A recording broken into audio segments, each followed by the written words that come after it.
cup of coffee from there. All right, Larry, the recording has officially begun. Now everything you do and say. That's right.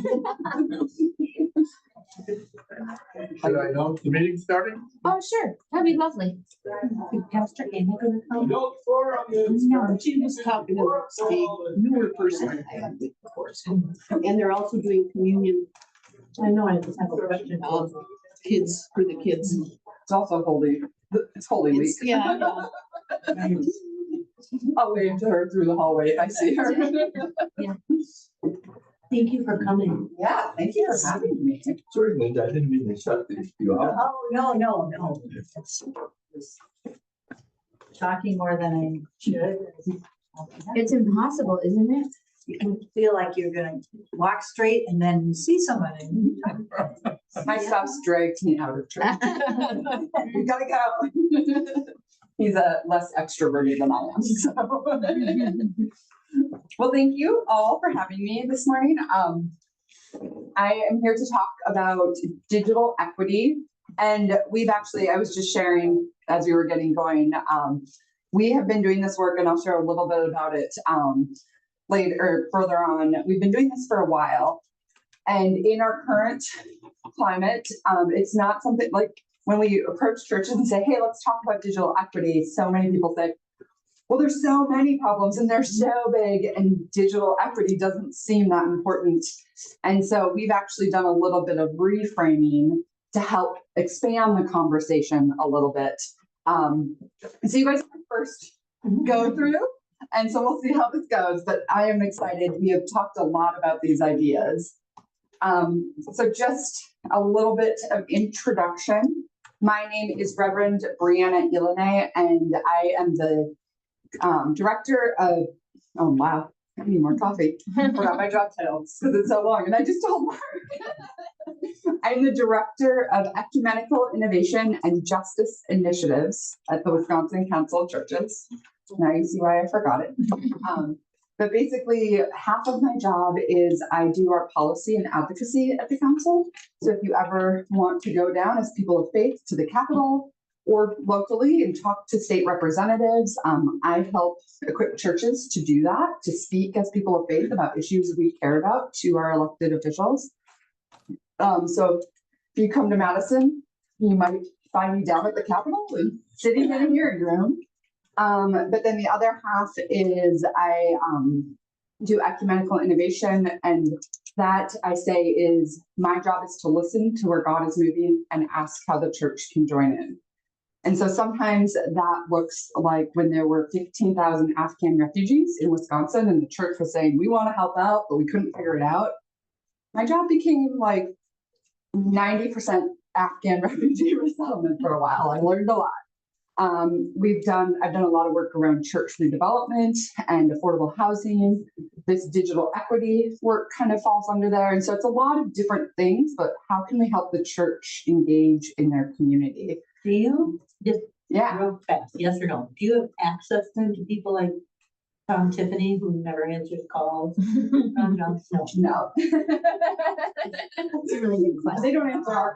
I mean, there are some people that will call and officially on behalf, and there have been days we've gotten calls back from some of our representatives, and we were quite surprised because But like you said, you said in hearing rooms, so I'm wondering. Oh, if they're in a hearing, and so we do legislative advocacy. So when bills come up, we've got a bunch of different issues we show up on and bring people with me. And so I've dragged along, 30 pastors and youth directors and lay people with me to say, hey, stand against this bill or stand for this bill.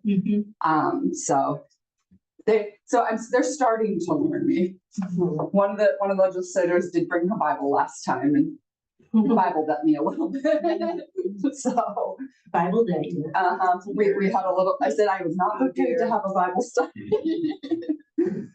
And I live in Madison with my family, and I'll just share. I was sharing that I saw Scott Maurice Mueller, pastor here at one point, and I attend his wife Stacy's church in Madison. Oh, so small connectional church world. Yeah. Beautiful person. Church. So she's the pastor at Common Grace, which is a merger of Lakeview Moravian and Zion Lutheran Church.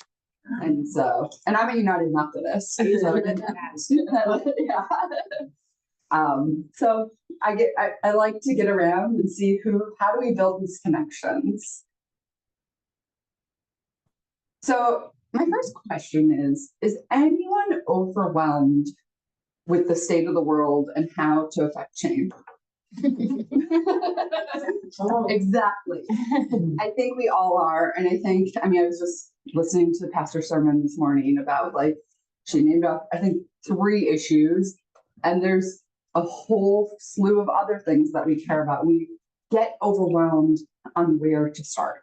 How do we begin to address the justice issues and the poverty issues and all these things affecting our community today?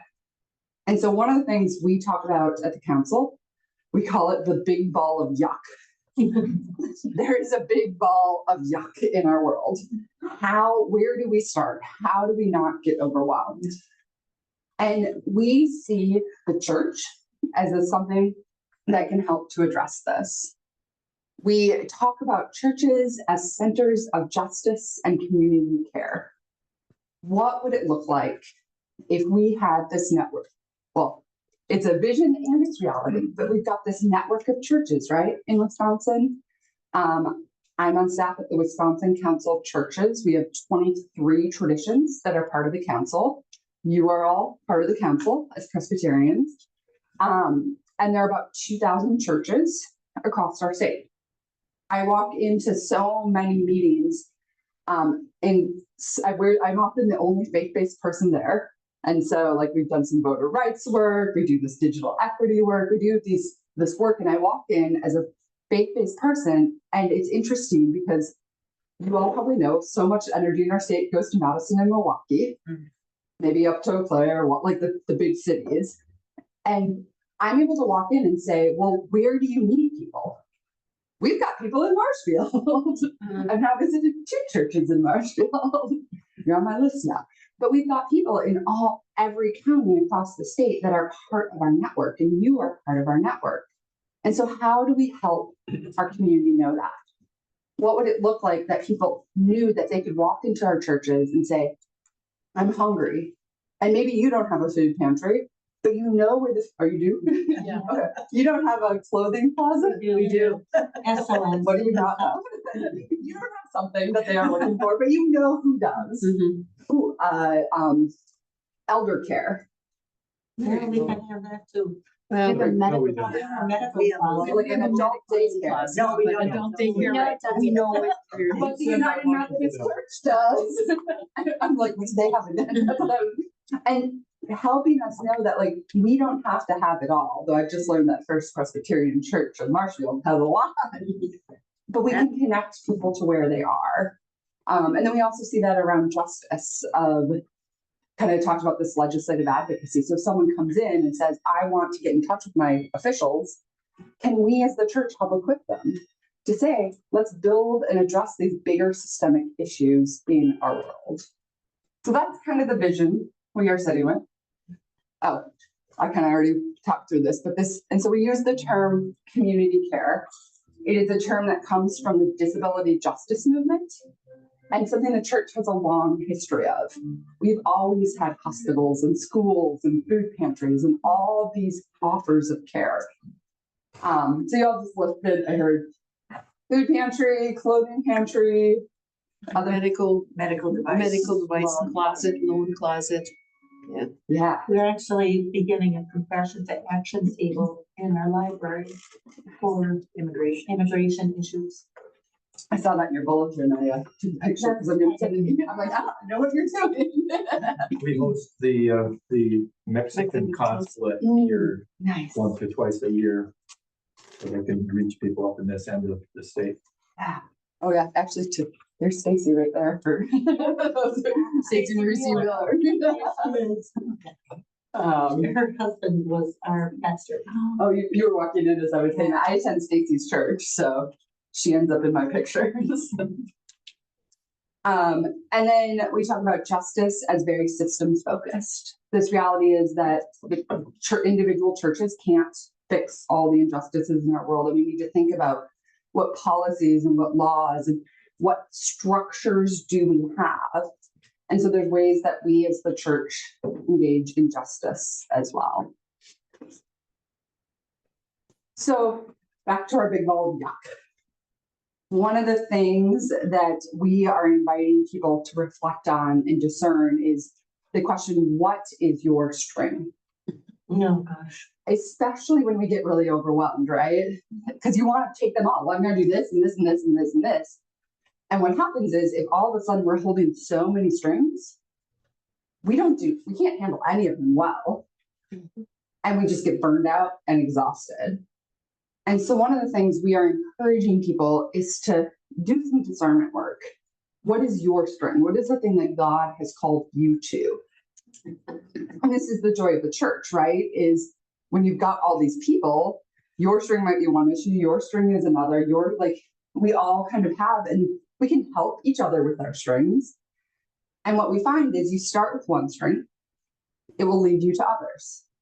You start with immigration, and it will lead you to worker justice. Mhm. It will lead you to questions of housing.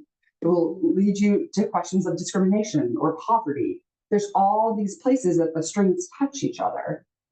And so what does it look like for us to discern our strings?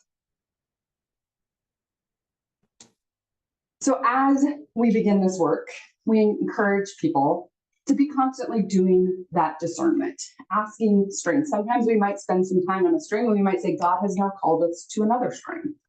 I'm going to work on this string for a while. But the goal is to find your string and work for a long time. And so some questions we looked up, and just so you know, all of this is kind of fleshed out more in the packet on your table. But as you discern your string, ask, how does this connect to our faith? Feeding hungry people. What does our faith say about feeding hungry people? And sometimes it's really simple, feeding like hunger or immigration or kind of issues. Sometimes it's something like digital equity. I had to, when we pulled together this last week, I was working and I was like, what does my faith say about digital equity? And I kind of landed on that idea of poverty and I'll talk a little bit more about that. So what does our faith say? Why are we called to this? But then we also need to map the network, because we are probably not the first people who have figured out this problem. So who else is doing work? Who's already in this area? Who can we learn from? Who can we connect with? Who can we join in? I think so often, I know I've served multiple churches that think we know the best idea and we're going to fix this problem when there are a bunch of other people already working on it. And so how do we join together and make sure that we're all kind of pulling the same direction? There's another kind of local, that's in Port Edwards. So one of the tools that we offer people as you begin to think through your strings, this is kind of a way to expand, are the lenses of access, affordability, and adoption. Yes, we know people are hungry, but what happens if we look through these three areas? Okay, so I just couldn't remember if I flushed these out a little bit. So, and you'll see here, I did do it in the flyer, but access. So like, if you're thinking about an issue, how can people access it? Hunger. How do people think, like, are they able to access food? What's the barriers to access? And then affordability. Is food affordable? Is it not? Is healthy food affordable or not? And then adoption is one that can be a little confusing. And again, I think invites us to creativity, but like how are people using food?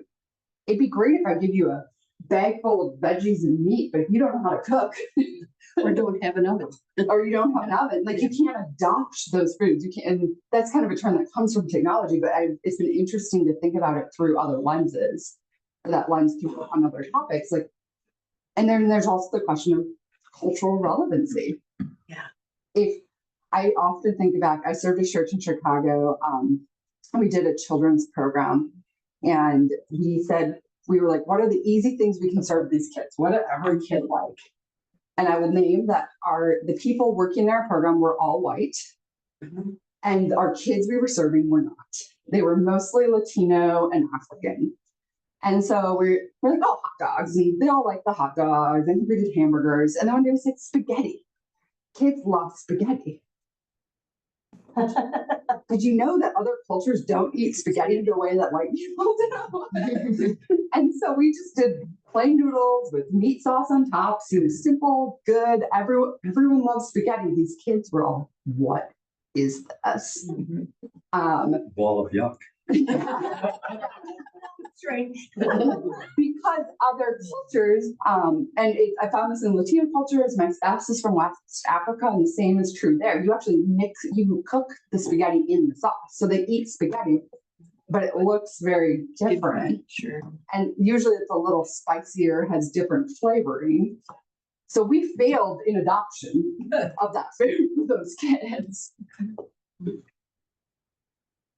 So then we're going to talk really deeply today about increasing digital equity, because this is something that I will confess 3 years ago I knew nothing about. Oh yeah, the internet, like it's a thing, we need it, it's expensive, I know that.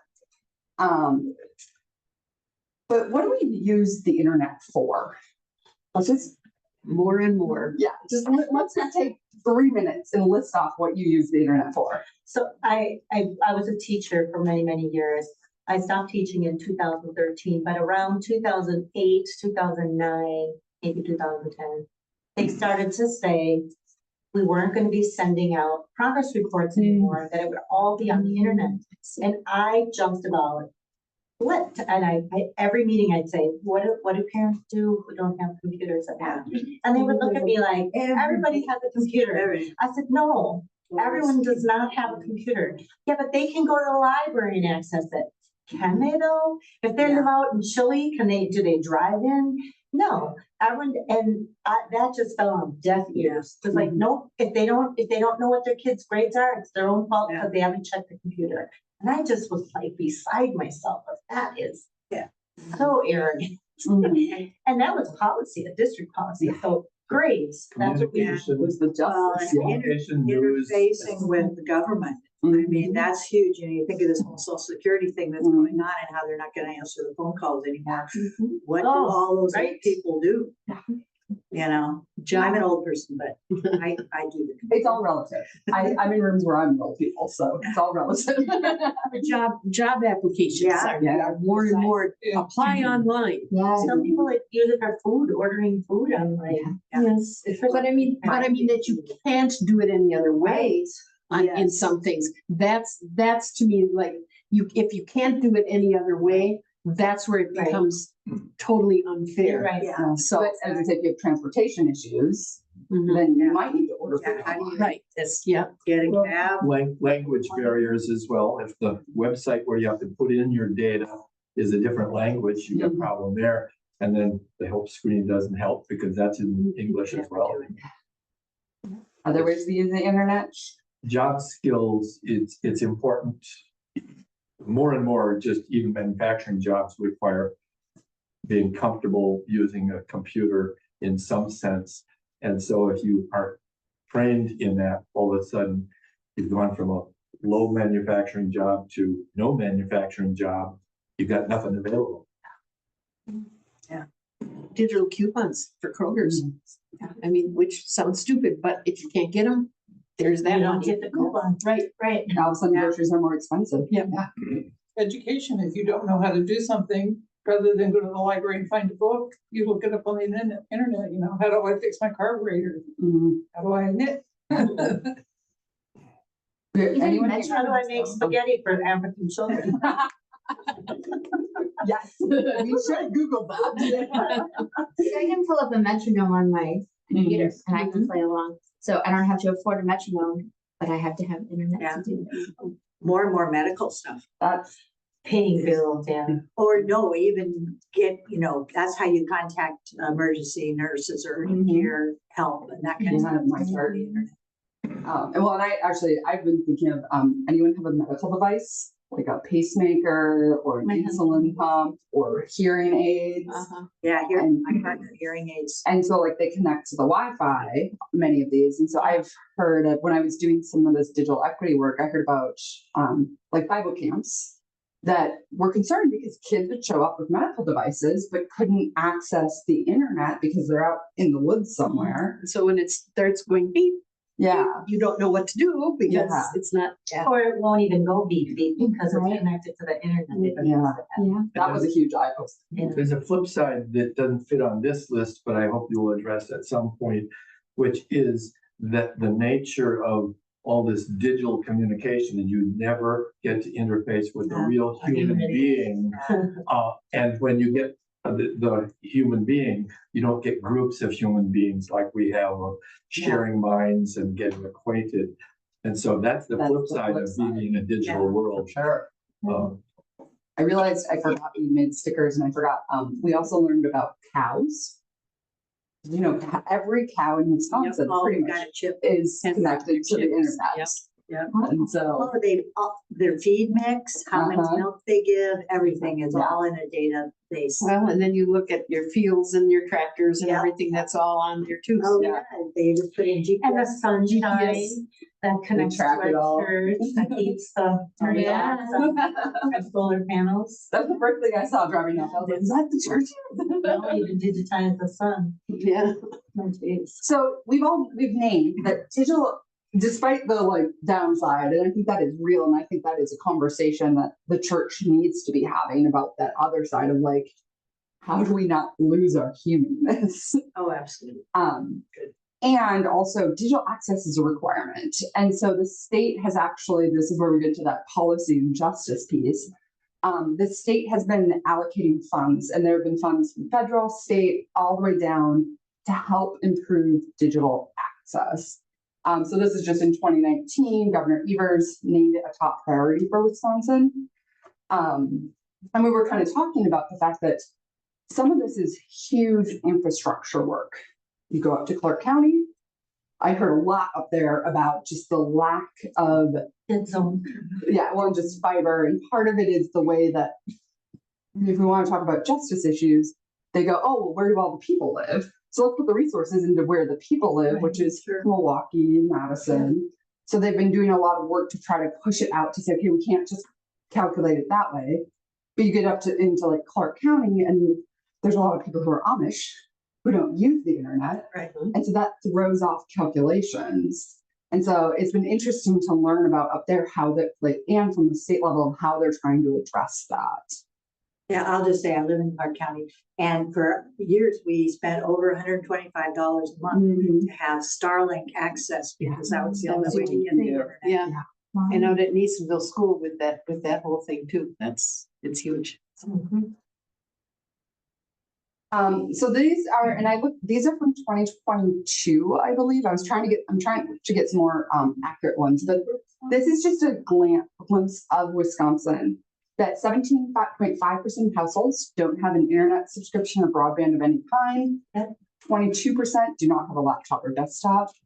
And the biggest issue is even many households who have internet, and those of you who live in the country may know this, even if people have internet, it's not fast because it's really old lines. Yeah. Wow, 42% don't Yeah. have broadband. And Wisconsin's one of the least connected states in the country, like 47th or 48th. Yeah. It's a Do you crazy. think that's by choice though? I mean, I think a lot of people want to be off the grid. Well, part of what I was told, because when I listened to this at the state level, is just our really weird, unique geography.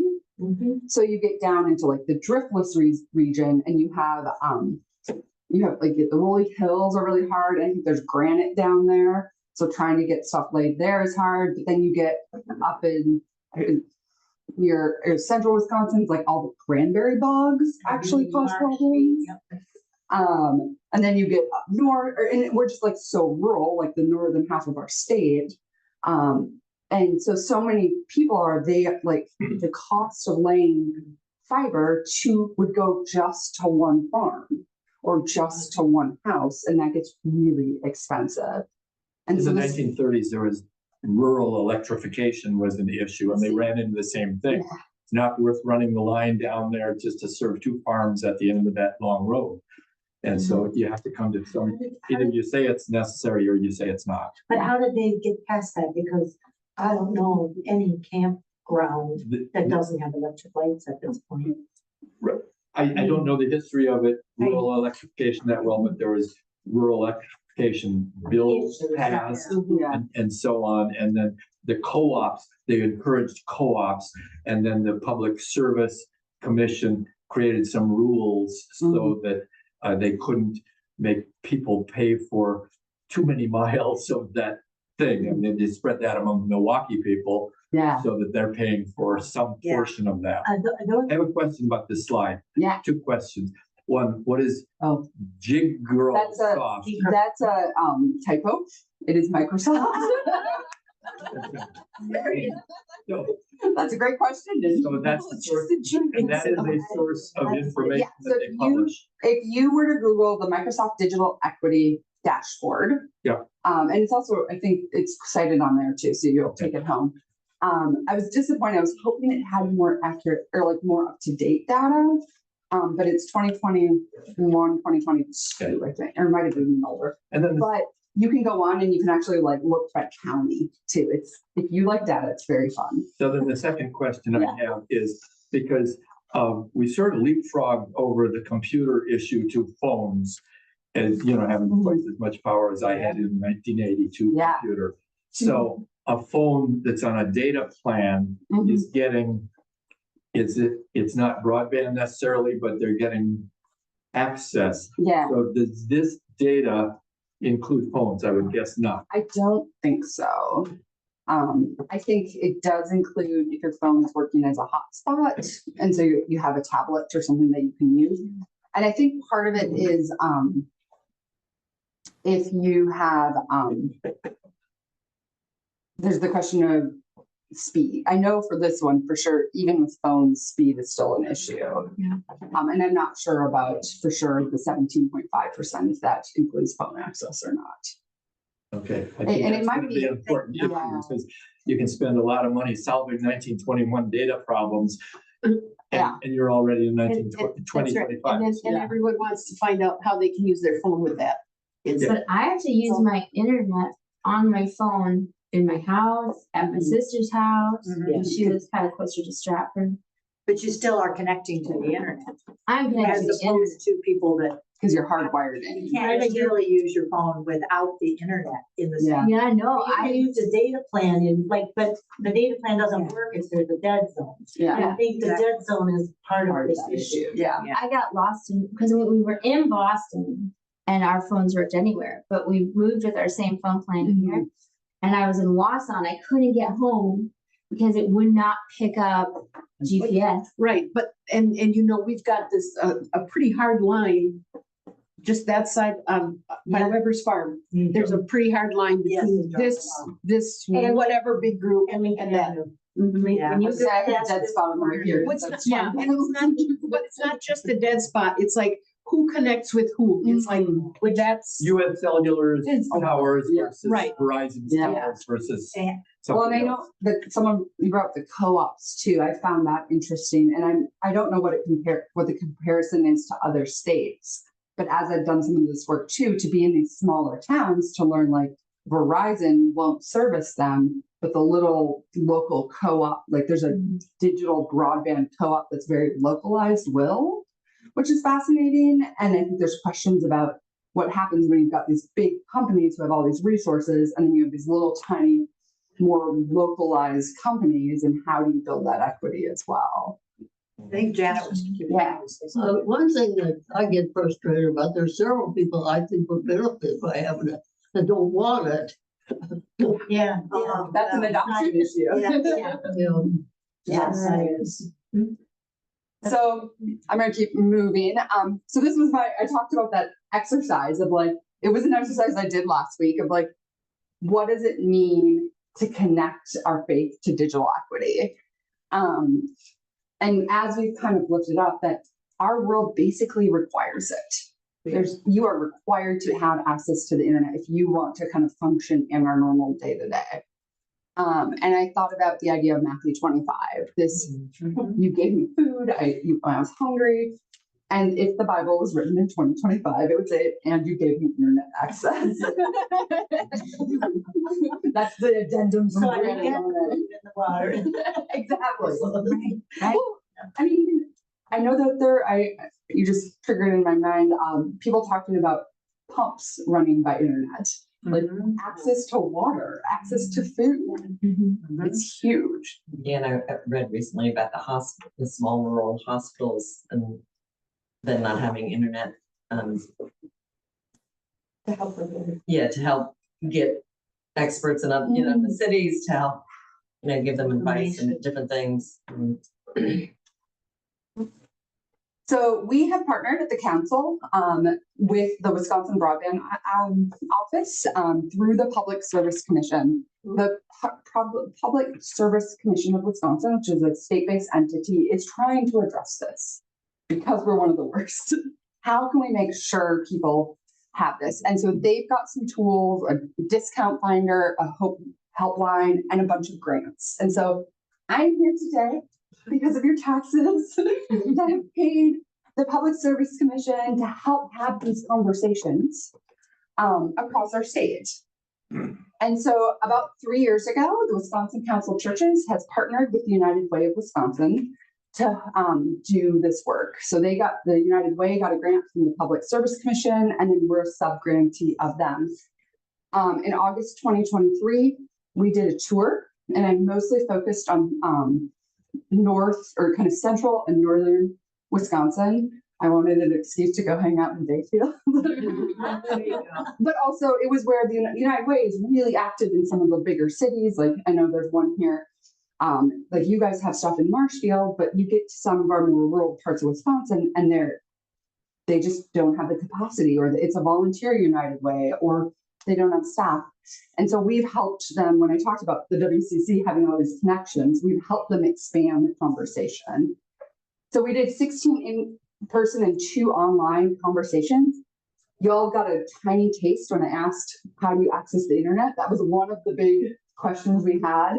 And I've been dropping some of the conversations, the things I learned in conversations, to just help do an assessment and help communities start talking about this. And then if you go online, there's actually like an 80-page document that came out of, my little tiny piece, but they did all kinds of studies and listening sessions to really dive in deep of those questions of what are these statistics. And then now we have been doing, as I shared, we are in round 2 of hosting 15 conversations about what can we as the church do to increase digital equity, and talk about that in our communities. So what does it look like to approach digital equity through those lenses of access, affordability, and adoption? This is where I ask you, and if you get stuck, you can cheat, it's on your flyer. What are some ways the church could increase access to the internet? Well, I can think of the really just basic stuff like opening them up the gym during office hours and having a bunch of computers in there. Yeah. So this is Stacy Maurice Wheeler is like very present in my PowerPoint. This is the church I attend. They and they're in Madison, so it's a different location, but they have 2 or 3 days a week. They open up this is actually their sanctuary space, and anyone can come in and they have free Wi-Fi and coffee and tea to come use the internet. Really? Yeah. I think that's pretty cool. Yeah, it's great. And and that actually gets to your point of building neighborhood connections. I had to dig through to find a picture of people on their computers, because they had pictures of people at this event, but not everyone was on their computer because they were knitting or chatting or doing other things too. But so is there a need for co-working? We have Marshfield has per se, like there's several coffee shops where they have co-working spaces. So we actually have a coven now, which you pay lots of money to go co-work there. We have our library, has beautiful, co-working spaces. But I keep telling my daughter, don't pay, go to the library. And I've got to say, my opinion is you have to look at the individual situation. And our church in this community, for instance, there It might not are be. organizations that are better suited to offer Yeah. the supervised, Yep. well-lit, with a big parking lot, 24/7, whatever. It's not You got the extreme. library, you got the school system, you Yeah. got coffee shops, you've got the parking lot at McDonald's and Culver's. I know salesmen who sometimes go to I've been there. get there. So I'm just saying that Yeah, you that's not- pick out, is that a string we should Yeah. pull? And I think we're well covered in this community. Get in Clark County, different story. Yeah. Within Marshfield, Yeah. And so Yeah. then Whatever plant the seeds in your college churches. But I think, Out in Chile, someone mentioned. yeah. but I think that the part of the question that, I would do the analysis on this particular issue to say, okay, for what type of person, a worker, a family, how, in terms of their food buy, in terms of their budget, in terms of their kids' education, in terms of their health, where are the deficits where the poor are coming out on the short end of things? Then we can get to building a solution, I think. Yeah, for sure. And I'm just throwing out lots of ideas of what I've seen. Another one, Is a rhetorical question then, right? You're not wanting us. I don't need, this is me like helping you think through. And it might not be access, might not be the thing you address. But I just want us to all think through this, and to use this tool. So if you get on food or other issues, to use it as well. The other one that I've found really interesting, and I know Church in Sun Prairie, after we talked last round, is working on this, is, are there people who need to access telehealth appointments who don't have access? So that's getting to the really specific community. And like, does your church, could you partner with a therapist or community health worker or the local clinic to say, there are people who need telehealth but don't have access to the internet. Let's set up a space in our building to allow people access. So that's another example. Good idea. So adoption, what does it look like to increase through adoption? And so this is this idea, like this one I think is a place that the church actually can flourish in. And you kind of mentioned this, people who need the internet but won't do it. Do you have a bring your tech to church Sundays and have a bunch of really techie people sitting in this room to say, hey, if you have questions, bring your laptop, your tablet. We'll be here and help you talk through this. Also, that relationship building. Do you set up a youth mentorship program with youth and older adults? I saw that in your thing here. I thought, oh, they know a lot more than. And I did this in high school, through my school, not through my church, but we gave computer classes to older adults. And this was a few years ago. And so like we did a lot of like, here's how you click a mouse. Because many of the people walking in had never touched a computer before. And so the first, like, it's funny, I reflected on what that very first workshop would look like if we were to give it today, because I think the basic technology we were doing in high school, most people have that today. But there's that. Babies have that. Yeah, but there's the next level of like, how do you navigate this? You mentioned Social Security. If it does indeed go away, that you can't call Social Security and you can only access it online, do you have some people who are trained up and ready to help people access and do that paperwork? And you would need to develop a system because that involves some private information, but like that's a way to increase some adoption. And that's one that you could work with the community center, for example, by the library and say, hey, we've got 4 or 5 people from here who will come over there before you serve your lunch and help you out there, and then keep those community. Yeah, they often have those kinds of services. Even now they do. Yeah. Like just The taxes I know is huge right now. I mean, 2 ladies talking about that too. Oh, they'll help me do it. I can e-file now or whatever they call that, you know, that you have, so that's kind of, yeah, so So it those might are be- things. I would say it might be that, I love that, like finding people who have that specific skill set of filing taxes online or signing up for social security or whatever it may be, and then finding those communities to connect with people. Or equipping a caring team with tech.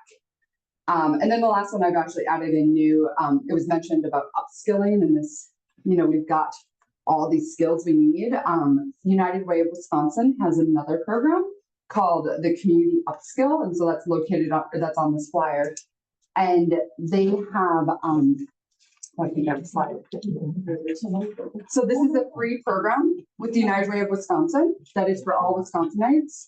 And so if you are someone or you know someone who needs to increase your skills, especially in like the business area, it's on those, we were talking about Microsoft Word or Microsoft products. It's sponsored by Microsoft. So it's about using Microsoft products.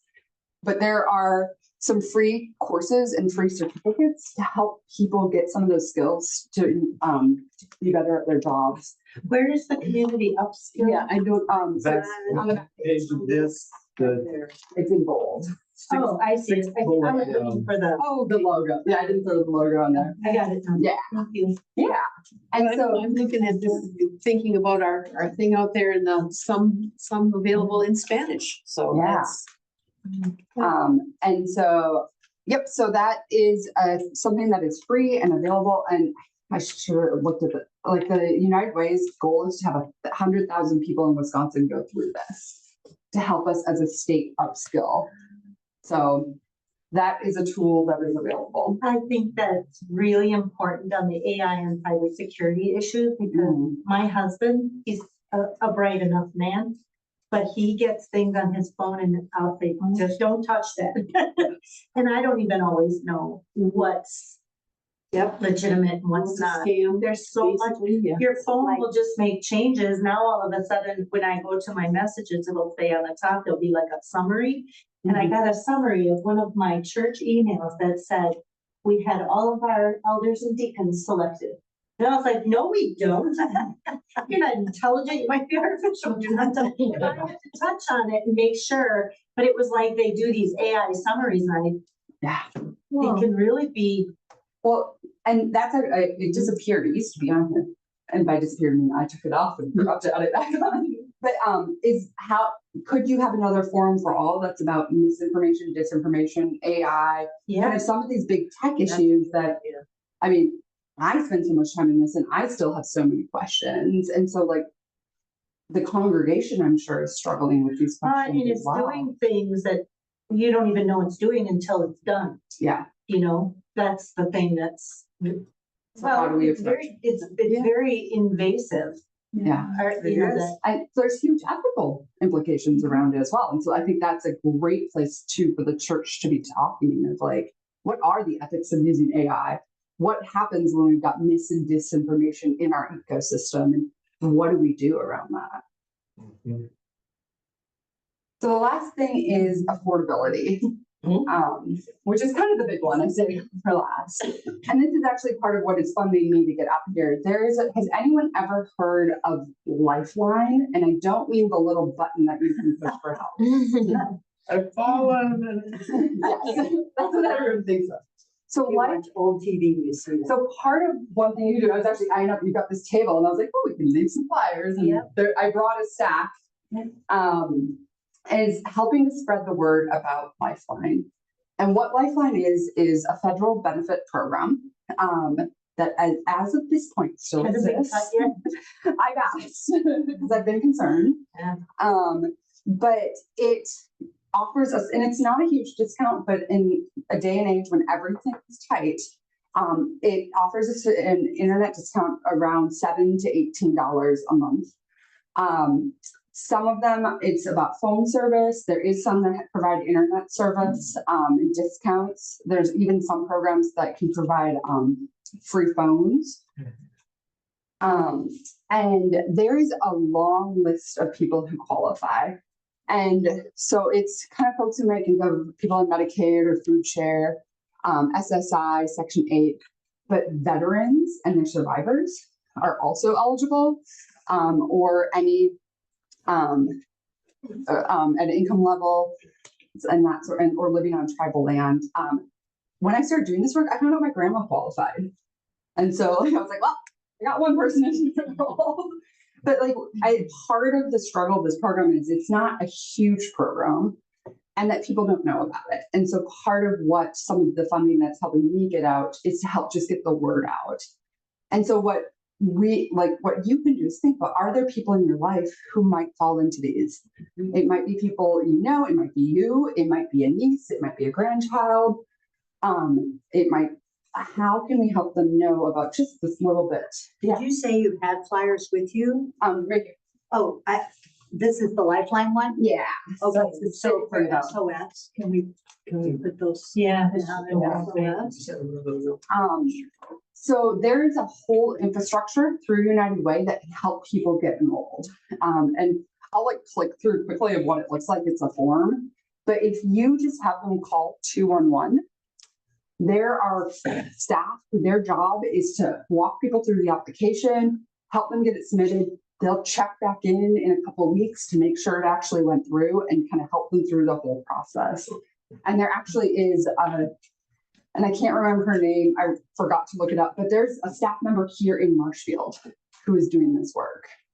And so just the 211 is a great local resource. Just have them call that to get enrolled. And so this kind of shows how you walk through of, we did have some questions. I know you guys have talked a little bit about immigration too, that there are ways that people who maybe aren't fully documented could also apply. And so 211 is equipped to help that. It might be through people's children because it's someone in your household. And so knowing that there's ways, they also are able to do it in any language.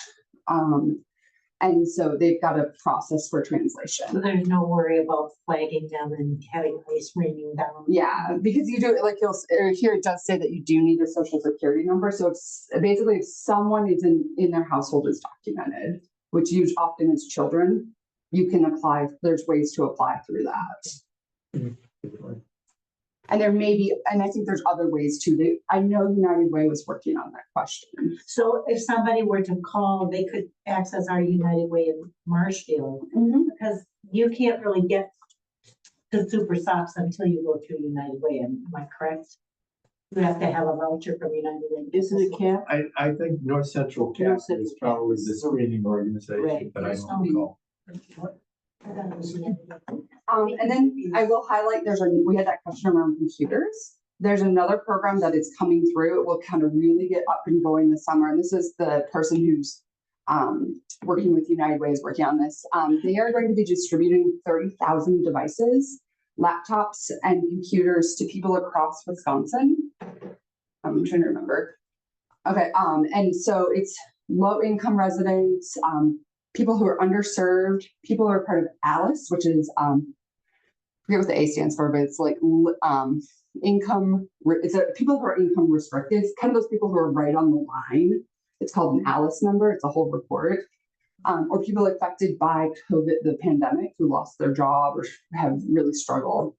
And so keep your eyes open, especially if you guys already have United Way connections. They'll be coming in and helping to distribute that. And if that's something your congregation wants to do, you can be in touch with me. And it might be, we're going to distribute 50. It might be, we know 2 people that this applies for. But I guess I thought the COVID-19 funding for everything across the country was cut. But yes, this is not COVID-19 funding. It's people affected by COVID. That And one time, is that? yeah, well, and they've already purchased this. They've already paid for it, is the key. So, and it's like the money already came to the state. Yeah. Oh, I've had so many questions with United Way. I can imagine what you guys are going through. I'm happy that you're even here. And then just a little commercial, 211 is something you guys may be familiar with. It's just a resource. The number of people that I meet who don't realize, I didn't realize when I was a pastor, how useful it can be. And so I would say, if you have a problem and you don't know the answer, just call 211. They'll try to figure it out. They're eager to try to figure it out. Exactly. Well, you can call them and say my refrigerator broke, and they'll tell you, do this, do this, do this. When I was on United Way board, I was stunned at the kind of calls that they get every call. And then they like track the data too. Yeah. So we as a state know this Oh my is what gosh, people I are lost my facing. glasses, now what? Yeah. And, or, Did you look on your forehead? So I think we've kind of been reflecting. I've gone a little over, sorry. But this is just one tool. And again, you guys don't need to hold the digital equity. It's a string that someone else is holding, but you've got a table and can kind of help distribute flyers, or just knowing if you talk to somebody who's really struggling, say, hey, have you looked into Lifeline? Have we thought about how to talk about misinformation and disinformation? Sounds like access is kind of maybe something that isn't a need as much, but knowing what we can do. Yeah. Just briefly, when you talk about the different partners, United Way and so on, AARP, are they partnering in anything that's come up with you? Not on this. We're working a lot with them on housing. Okay. Really? Because AARP, I've learned, was founded as a housing advocacy organization because older adults were retiring and not having money and were ending up living in garages and like unsuitable housing. And so they started and were founded to get people housing. And they now really especially in the last few years, have shifted back into that. They worked on the tax thing with United Way here in town anyway. Yes. Okay. Yeah. Just They're phenomenal. I love it. I always say I'm going to be one of those millennials who joins AARP pretty soon. Because there's a growing number of people in their 30s who whisper about AARP and how great. Yeah, I joined by default. I hope they got me. Oh, you don't need to be. You don't need to be. He got in and he presented me with my card. Your card. I was like 5 or 4 years old. I was like, thanks. So thank you all. I'm available if you want to chat more. Always available as a resource on anything, not just digital equity, but I like to be like 211. If you're like, hey, our church wants to do this thing, what do you know? Okay, yeah. I'm the 211 of the church. We are the 211 of the church. How do you pronounce your last name? If you ask me, it's Illéné. Illéné. If you ask my spouse, he says something different. Oh, well, it's his name, so he gets. But well, I pronounce it correctly though. But when he immigrated to the US, Americans got scared by the accent, so he took it off and he says Eileen. And when we decided to get married, I said, if I take your name, I'm pronouncing it correctly. Great, I love it. Does that mean I have to change the E to an A in my name? Because my family thought they were gonna outsmart the people at Ellis Island from Ireland. And so it was Barry, and they said, would be Erry, because that's the English spelling. And they think like, well, they're from Ireland. I think the accent was given away. Yeah, probably. Thank you for being. Well, Thank you all. You're too boisterous of a crowd. I like it. I need We're one of not these. time retired. That's good. No, it's good. And you help me like think through questions and